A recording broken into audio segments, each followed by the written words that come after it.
இன்றைய புனிதர் புனித டேவிட். இவர் கவிஞர்களின் பாதுகாவலர் என்று அழைக்கப்படுகின்றார். இவரின் பிறப்பு ஒரு அற்புதமான பிறப்பு. இவர் பிறக்க இருப்பதை குருவானவர் ஒருவர் முன்னறிவித்தார். ஆகவே இக்குழந்தை அதிசய குழந்தையாக, அற்புத குழந்தையாக, இறைவனால் தேர்ந்தெடுக்கப்பட்ட குழந்தையாக கொண்டாடப்பட்டது. புதுமைகள் பல நிகழ்த்துகின்ற ஆற்றல் பெற்றிருந்தார்.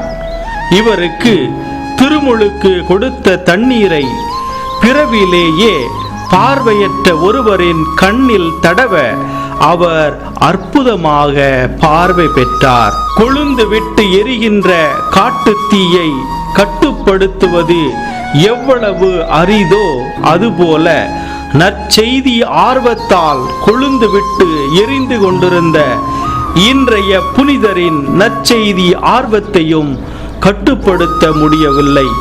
அதனால் இவர் 12 துறவு மடங்களை உருவாக்கினார்.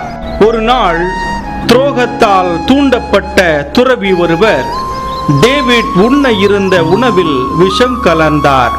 இதை பார்த்த மற்றொரு சீடர் டேவிட்டிடம், இந்த உணவில் விஷமானது கலக்கப்பட்டிருக்கின்றது, எனவே இதை உண்ண வேண்டாம் என்று வலுக்கட்டாயமாக அறிவுறுத்தினார். ஆனால் புனித டேவிட் அந்த உணவின் மேல் சிலுவை அடையாளம் வரைந்து தொடர்ந்து உண்ண ஆரம்பித்தார். எந்த ஆபத்தும் இல்லாமல் அதிசயமாக அவர் பாதுகாக்கப்பட்டார். இந்த அளவிற்கு கடவுள் மீது அதீத பக்தியும் நம்பிக்கையும் கொண்டிருந்ததால் இறைவனுக்கு ஏற்ற வாழ்வு வாழ்ந்து இறுதி வரை இறைவனையே பற்றி கொண்டார்.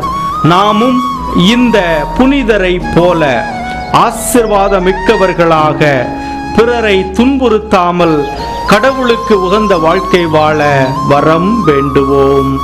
இறை ஆசீர் உங்கள் உள்ளத்தையும் இல்லத்தையும் நிரப்புவதாக. ஆமேன்.